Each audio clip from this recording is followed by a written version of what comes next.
Mr. Orban, thank you so much for your time. In the United States and in the United Kingdom right now, the topic of transgender children is probably at the forefront of the culture wars. In the US, there's a lot of uproar among conservatives over the medical transitioning of children that is happening at many, if not most, medical institutions. That is also debated to a lesser degree in the UK. Does Hungary have any issues related to the phenomena of children transitioning? I'm just going to give you some data before you answer that. In the United States, research is showing that from a 5-year period, 2017 to 2022, the number of teens and young adults who are trans-identifying had doubled. In the United Kingdom, there is a 4,415% increase in young people seeking gender treatment since 2009.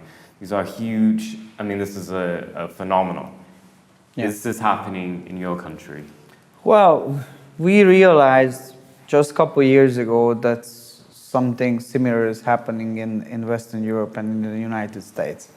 But until this moment, it's quite an unknown issue in Hungary. We don't have, for example, a word, Hungarian word for gender. So we use the same word as in the English language. That's how I think it shows that how culturally this whole issue is important. But then immediately we realized that this kind of LGBTQ propaganda is affecting our children. It can cause serious problems. And then we realized that the pressure on us to accept this new, very liberal type of regulations, it's growing. And the pressure, political pressure coming from international organizations and mainly in the European issue from Brussels. So what we decided is to act immediately, which for us means that we should ask the Hungarian people in all the strategic issues, what do they think? Whether they want to go to that direction which is offered by the media, by the NGOs, by Brussels, or they want to find another pattern. So that's why we introduced the referendum where we asked 4 questions from the Hungarians, and with overwhelming majority, they made the decision that they said no to gender propaganda for minors in schools, especially without the consent of parents, and they said no to gender treatments for minors. So what I can say is that so in your country, your medical institutions do not, by law, cannot provide transitioning services or surgical treatment to minors. This is the case, and it's not my opinion as a politician, it's the opinion of more than 3.5 million Hungarian voters, and we have to respect that. And why do you use the word propaganda to describe the LGBTQ, whatever, media, lobbying groups? Why do you use the word propaganda?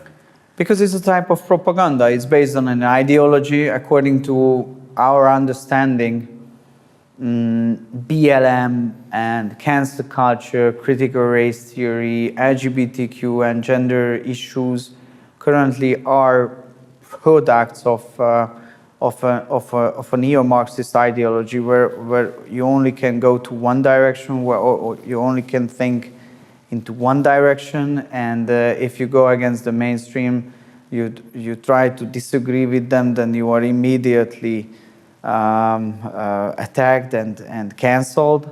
And I think this in this gender issues, the freedom of families, freedom of decision making of the families and the parents are important, and it was threatened always back in the old days by the communists and currently by the new LGBTQ propaganda machines. So according to our understanding, it's not about the sexual freedom of an adult people, because the sexual freedom and the freedom of choice and the freedom of decision, it's not questioned here in Hungary. So according to the law, everybody can do whatever he or she wants, but it's a problem that how we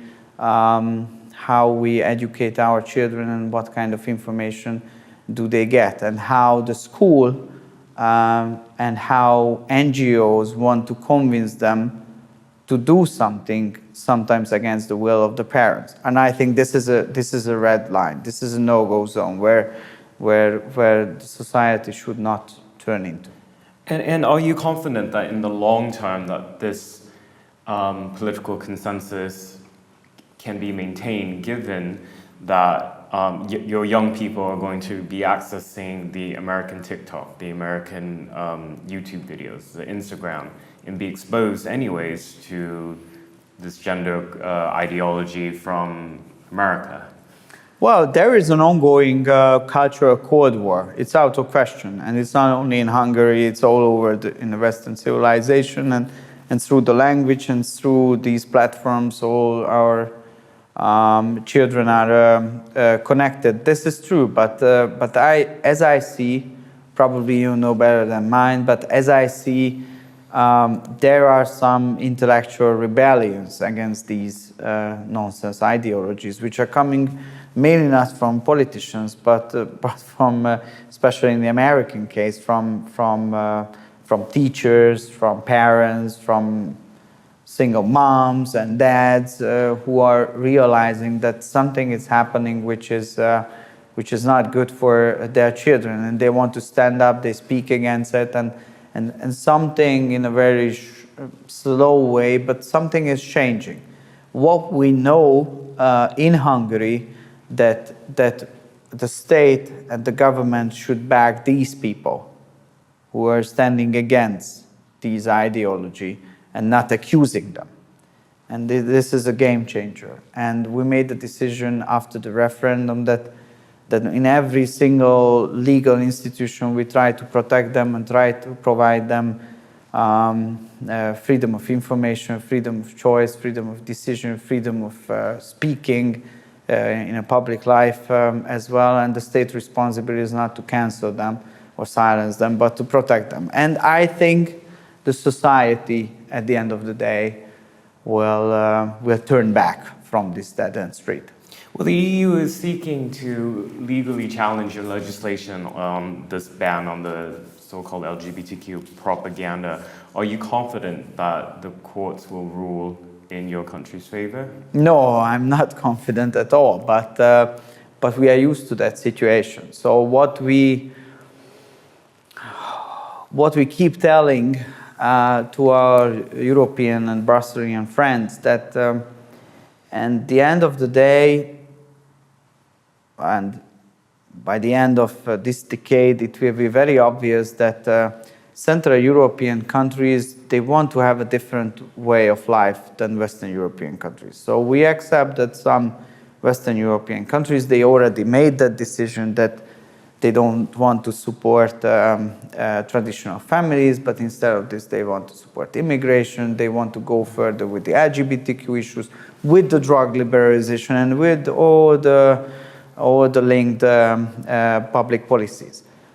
We don't want to judge them. We don't want to convince them to act differently. The only right what we are ready to fight for is that we want to go to a different direction. Support the families, go against the LGBT and gender issues, stop 100% illegal migration.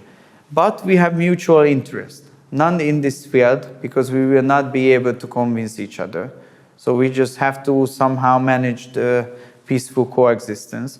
But we have some other interest, and instead of fighting against each other in connection with these ideologically motivated issues, we should focus on the other issues, on the strategic issues, on military cooperation, on geopolitical sovereignty, on the competitiveness of the European continent in the global race.